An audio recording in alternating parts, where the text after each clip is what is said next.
రాజధాని గురించి, రాజధాని అభివృద్ధి వికేంద్రీకరణ ఉండాలి కానీ రాజధాని వికేంద్రీకరణ కాదు. స్ట్రాటజిక్ అడ్మినిస్ట్రేటివ్ సెంటర్ రాజధాని అంటే. ఈ రోజున రాజధాని అంటే 3 చోట్ల పరిగెట్టాల్సి వస్తుంది.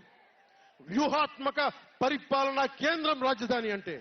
అమరావతియే రాజధానిగా ఉంటుందని చెప్పి ఇంకొక మారు ఈ తాడేపల్లి గూడెం ఈ జెండా సభ నుంచి ఇంకొక మారు ఉద్ఘాటిస్తున్నాం.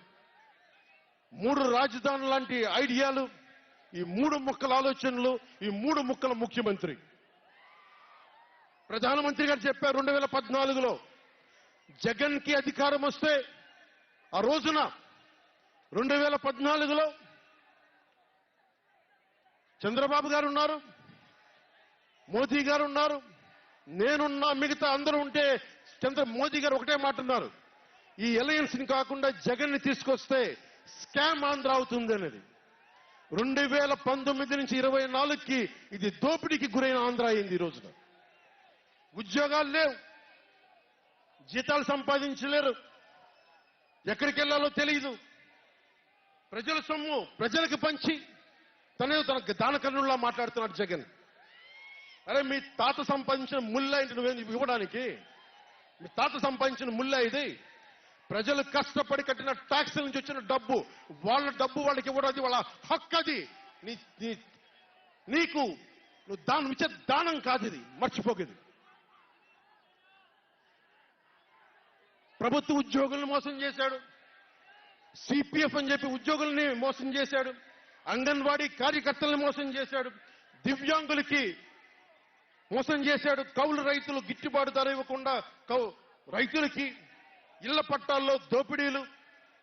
ప్రజల వద్దకి పాలన అంటే భీమ్లా నాయక్ సినిమాలకి కలెక్టర్లను కూర్చోబెట్టి టికెట్లు అమ్మించడం తప్ప ప్రజల వద్దకి పాలన ఇంకెక్కడ కనిపించలేదు.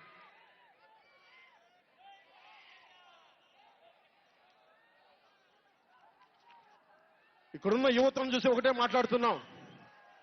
నేనున్నది ఇక్కడ మీకు 10 కేజీల బియ్యం 5,000 రూపాయలు ఇవ్వడానికి కాదు, మీకు 25 సంవత్సరాల భవిష్యత్తు ఇవ్వడానికి, 25 సంవత్సరాల బంగారు భవిష్యత్తు ఇవ్వడానికి. 10,000 పథకం చేతిలో పెట్టి 10,000 రూపాయలు మీ చేతిలో పెట్టడమా, లేదంటే మీకు 1,00,000 రూపాయలు సంపాదించే మార్గం చూపించడమా అని మీరు నిర్ణయించుకోండి. మా అన్నయ్య నాకు యాక్టింగ్ ట్రైనింగ్ ఒక స్కూల్లో పంపించాను. నాకు డబ్బులు సంపాదించుకునే మార్గం చూపించాడు, పని చేసే మార్గం చూపించాడు. ఆ పని చేసే మార్గం చూపిస్తేనే మీకు భవిష్యత్తు ఉంటుంది. నాలాంటి వాడు ఆ పని చేసే మార్గం ఉండబట్టే కౌలు రైతులకి ఇన్ని కోట్ల రూపాయలు స్వచ్ఛందంగా ఇవ్వగలిగాం. అలాగే మీ చేతుల్లో కూడా డబ్బులు ఉండాలి, భవిష్యత్తు ఉండాలి, సంపాదించుకునే మార్గాలు ఉండాలి. నేను ఎందుకు చంద్రబాబు నాయుడు గారితో పొత్తు పెట్టుకున్నా తెలుగుదేశంతో అంటే, ఆయన ఒక నగరాన్ని నిర్మించిన వ్యక్తి, ఉపాధి కల్పించిన వ్యక్తి, పారిశ్రామికవేత్తల్ని తరలించిన వ్యక్తి, స్వచ్ఛందంగా వచ్చిన వ్యక్తి. ఆయన అనుభవం చాలా కావాలి రాష్ట్రానికి, అందుకనే పొత్తు పెట్టుకున్నాం. ఇంతమంది యువతున్నారు, కులాల గణాంకాలు తీస్తారు, ఏ కులంలో ఎంతమంది ఉన్నారు, ఎవరికి ఓటేస్తారని గణాంకాలు తీస్తారు. కానీ ఇక్కడున్న యువతలో ఎంతమందికి ఏ ప్రతిభ దాక్కుని ఉంది, ఎంత సమర్థత దాక్కుని ఉంది, వారి ఆస్పిరేషన్లు ఏంటి, వారి ఆశలేంటి, వారి ఆశయాలేంటి, ఏ ఒక్కరన్నా అడిగారా ఈ రోజు దాకా? జగన్ అనేవాడు వచ్చి అడిగాడా ఈ రోజున? మీరు ఓట్లు వేయండి, 5,000 పడేస్తాం, మీరు ఓట్లు వేయండి, మీకు 500 రూపాయలు రోజు పెన్షన్, మీకు డబ్బులు పడేస్తాం అనేవాడే తప్ప మీకు ఏం కోరికలు? భవిష్యత్తుకు 25 సంవత్సరాల తర్వాత మీకు ఎలాంటి ఉద్యోగాలు ఇస్తే బాగుంటుంది, ఎలాంటి స్కిల్స్ ఇస్తే బాగుంటుంది, ఏ ఒక్కనాడైనా ఆలోచించాడా? యువ ముఖ్యమంత్రి అంటే దేనికి? బంధులు పెట్టడానికి అది యువ ముఖ్యమంత్రి? మీ యువతకి చెయ్యని వాడికి మీరు వెంటబడే ప్రయోజనం ఏంటి? నా అభిమానులకు కూడా చెప్తా ఉన్నాను, నన్ను కాదని మీరు జగన్కి ఓటేశాడు మర్చిపోను. ఈ రోజున మీరు సఫర్ అవుతున్నారు, నేను కాదు.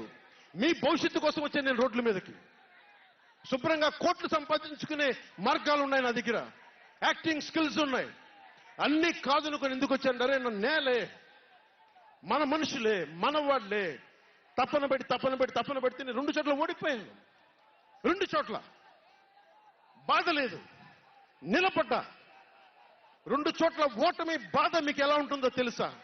ఒక ఎగ్జామ్ పోతే మీకు బాధ ఎలా ఉంటుందో విద్యార్థికి తెలుసు. అలాంటిది నేను 2 చోట్ల ఓడిపోతే నేను నిరాశ, నైరాశ్యం, బాధ ఉండింది. ఒకటే గుర్తుపెట్టుకున్నా, ట్రైన్లో డర్బన్లో దక్షిణాఫ్రికాలో గాంధీని ట్రైన్లోంచి గెంటి వేయబడ్డ గాంధీ గారు గుర్తొచ్చారు. ఏ ఆటుపోట్లు తీసుకోకుండా మనం